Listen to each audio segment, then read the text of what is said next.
Hi there, everybody. Kevin Smith here with First Team Real Estate here in Southern California.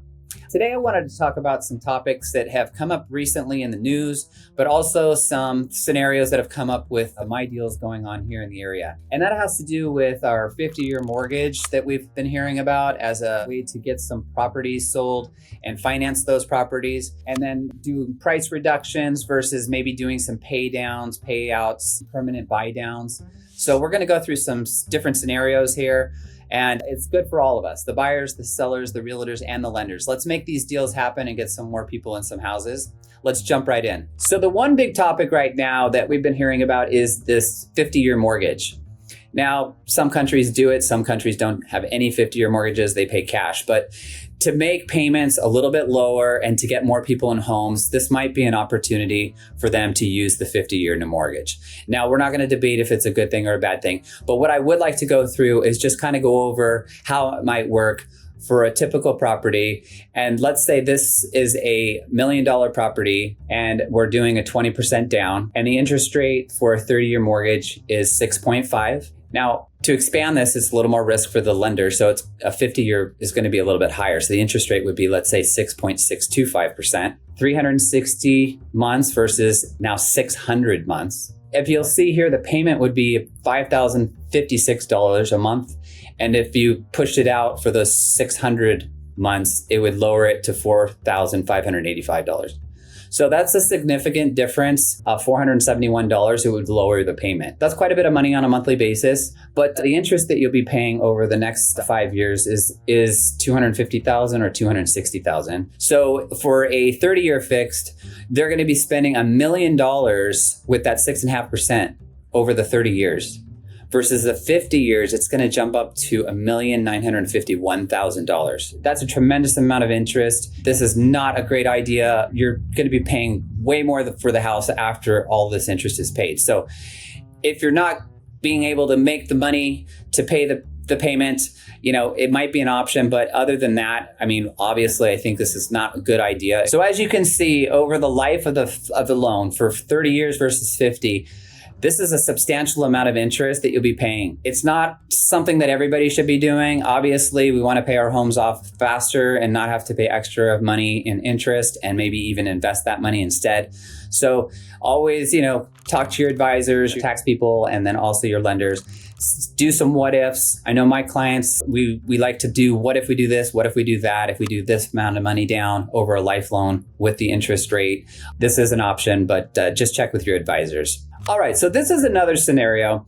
This could be a lot more information that maybe the listing agent could talk to a seller, right? So the seller doesn't want to reduce the price. However, the buyer's looking for a payment. They have a certain amount of money coming in every month, and they're looking to, make a certain payment.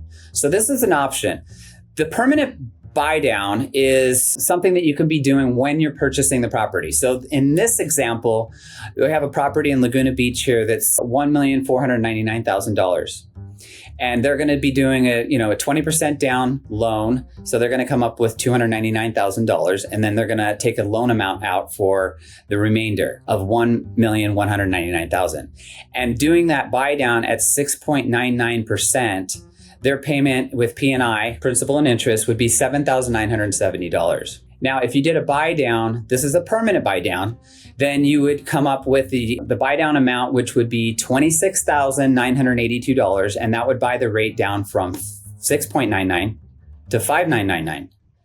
And that would reduce the payment from $7,970 down to $7,182, which is a savings per month of $788.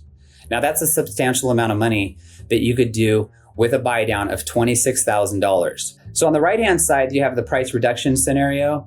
So the purchase price or the list price is $1,499,000. By reducing the price, they'd have to come down $149,375 to get that same payment for the buyer. Whereas if there was a buy down for the buyer, even the seller could give the buyer the $26,982.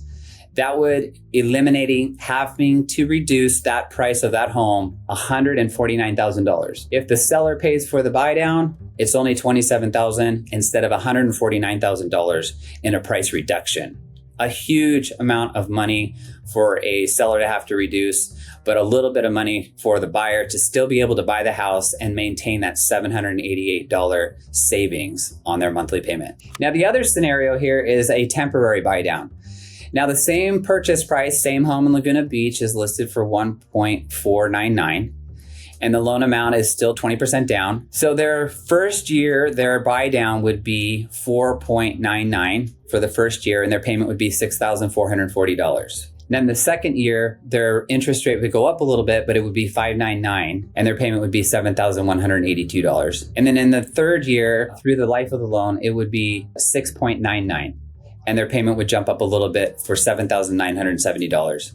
And this is just using a seller credit of $27,816. So overall, it would save them about $13,900 a year by year two, which is a huge savings for that still price point for $1,499,000. So on the seller side, the scenario here is we're having to reduce the price down to $1.2 million, which is $288,000. So this seller does not want to reduce their price.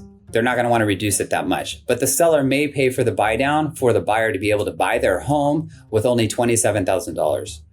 So as you can see, this is something that we can kind of work into with talking with our sellers. We can also work with our lenders to help our buyers figure out how much they're going to need to use as a closing credit to go towards their buy down. I hope all this makes sense. If you have any questions or comments, feel free to reach out to me either by phone, text, or email. We look forward to hearing and seeing you guys all next week. Take care and have a good one. Take care. Bye.